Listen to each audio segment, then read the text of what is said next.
Salut à tous, aujourd'hui je reviens vous voir pour vous présenter un manga qui m'a beaucoup marqué, et pas des moindres puisqu'il s'agit de l'un de mes mangas préférés. Il figure en bonne position dans mon top 10 ou 15 par là par là. Enfin, vous l'aurez peut-être compris, il s'agit du génialissime Black Lagoon. Pourquoi ce manga est génialissime? C'est justement ce que je vais vous expliquer dans cette vidéo. Alors, pour commencer, je vais tout d'abord vous parler plus profondément de l'anime. Les musiques sont géniales, l'opening et l'ending sont au top, je vous laisserai les liens pour que vous puissiez les regarder de vous-même, je vous les laisserai dans la barre des descriptions. Également l'animé c'est une bonne animation, honnêtement c'est pas transcendant, mais c'est carrément correct. Le design des personnages est cool, surtout des personnages féminins puisqu'ils sont d'ailleurs largement représentés. D'ailleurs, le personnage de Balalaïka me fait largement penser à un mélange entre Rally Cheyenne et aussi entre les biens Maverick du manga Silent Mobius. Si vous ne le connaissez pas, je vous ferai peut-être une vidéo dessus, ou sinon je vous invite à aller regarder sur internet. Pour vous faire un bref résumé, il s'agit tout simplement de l'histoire de Rokuro Okajima, un jeune employé d'une grande entreprise qui est chargé de voyager sur les mers d'Asie du Sud-Est pour livrer un disque contenant des données secrètes et capitales sur la société pour laquelle il travaille. Malheureusement, son bateau va se faire attaquer par une bande de pirates freelance, voulant récupérer son bien, et lui-même sera pris en otage sur le bateau, qui se nomme donc le Black Lagoon, une espèce de vieux torpilleur. Pensant que sa compagnie va tout mettre en œuvre pour le secourir, il ne s'inquiète pas outre mesure. Ce qu'il ignore, c'est que ses supérieurs ont engagé des mercenaires pour le faire taire et détruire toutes les preuves de l'existence du disque. Au terme de ce premier épisode rocambolesque, il décidera d'abandonner sa vie au Japon pour rejoindre l'aventure de ces pirates des temps modernes. Alors, en ce qui concerne l'univers, la majorité de l'action se déroule dans la ville fictive et thaïlandaise de Roanampura, et sur les mers du sud-est asiatique dans les années 90 environ. Roanampura est une ville dans laquelle les criminels, voire les psychopathes, sont surreprésentés. La ville est un melting pot du crime. Sa population et les personnages de l'histoire ont des origines diverses. Rokuro Kajima est japonais, Levi est sino-américaine, etc., etc. La police y est corrompue, par exemple le personnage de WhatsApp, et plusieurs organisations criminelles sont présentes. La mafia russe domine la ville, mais laisse un peu de place à d'autres groupes tels que les triades chinoises.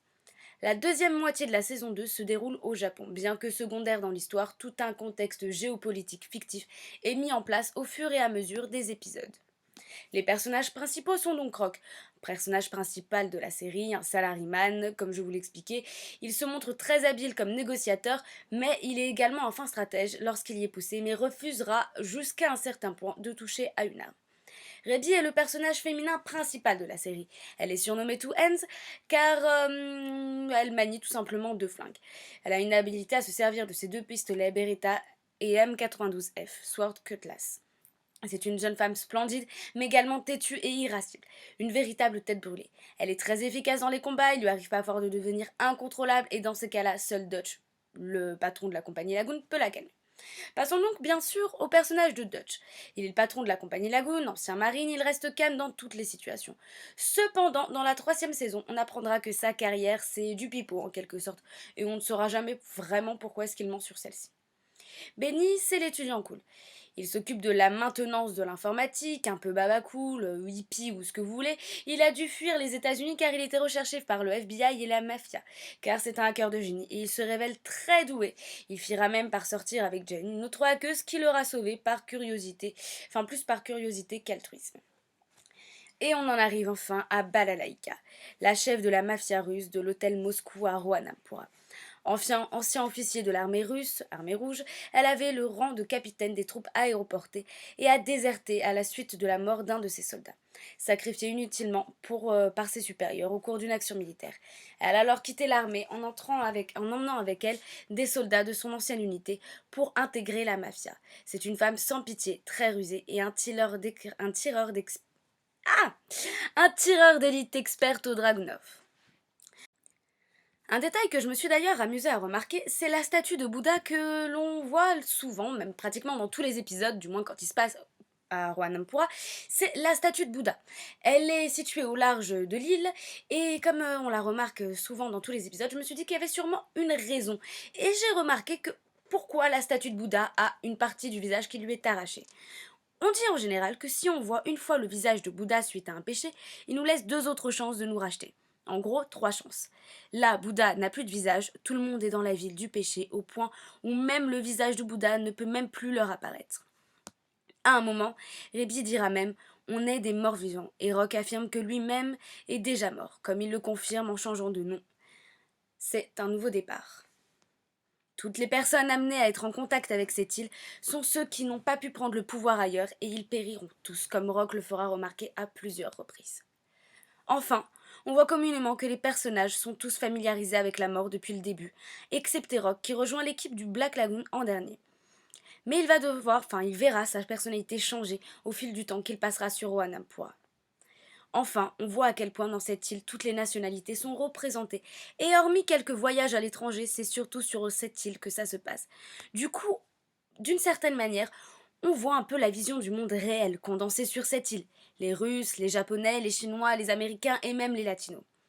Il y a énormément de références à la musique. Révi mentionnera une chanson du groupe Queen et plus tard dans la série des chansons d'un groupe punk japonais. D'ailleurs, elle écoute souvent de la musique, surtout lorsqu'elle doit massacrer des personnes. Il y a aussi des références au cinéma, certaines scènes qu'ils évoquent en se battant, les armes aussi, et ainsi des références à la Bible.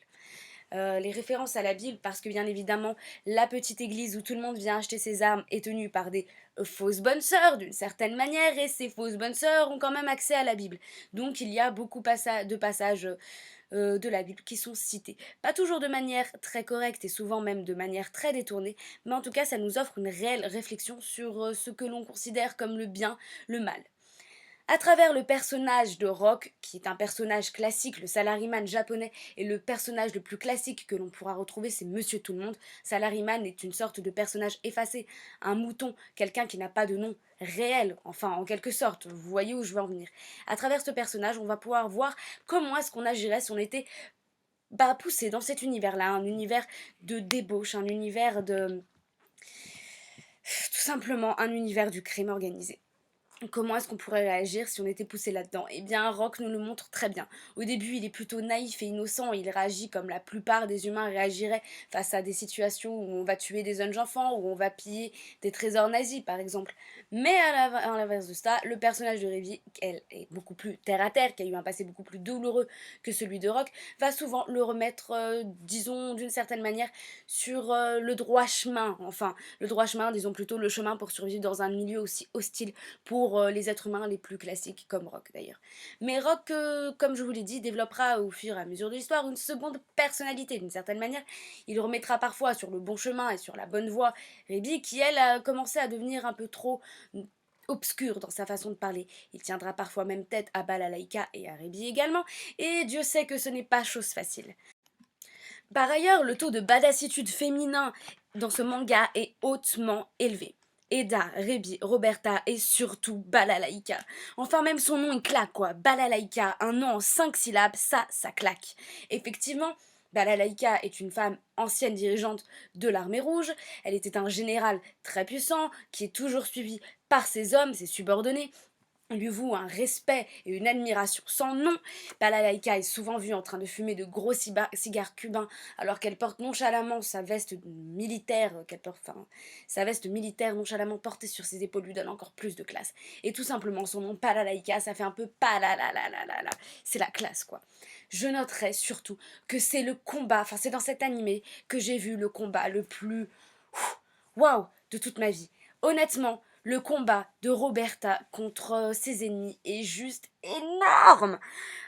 Je n'ai jamais vu une maid aussi classe et aussi badass de toute ma vie. Honnêtement, si vous doutez encore de ce que je viens de vous dire, la meilleure chose à faire est de lancer le premier épisode et de vous dire Oh my god, what is it? Et tout simplement, vous resterez scotché. Scotché parce que l'animé est plus ou moins court. Disons qu'il y a environ 12 épisodes pour la seconde saison et la première, et environ 5 épisodes pour l'espèce de série spéciale qui se nomme Roberta's Blood Trail. Donc tout simplement, cette histoire est juste géniale. Parce que Roberta, et c'est pas n'importe qui, c'est une femme qui a des yeux, mais des yeux de tueuse. Et ça, c'est génial. Ce manga est une pure tuerie, je ne peux que vous le conseiller. Enfin voilà. En tout cas, j'espère qu'avec ces quelques images, je vous aurai donné envie de découvrir l'univers de Black Lagoon. Un univers qui représente plutôt bien l'univers, enfin du moins le monde dans lequel on vit. Et le tout condensé sur une seule île, la petite île de Roanapura. Voilà, voilà.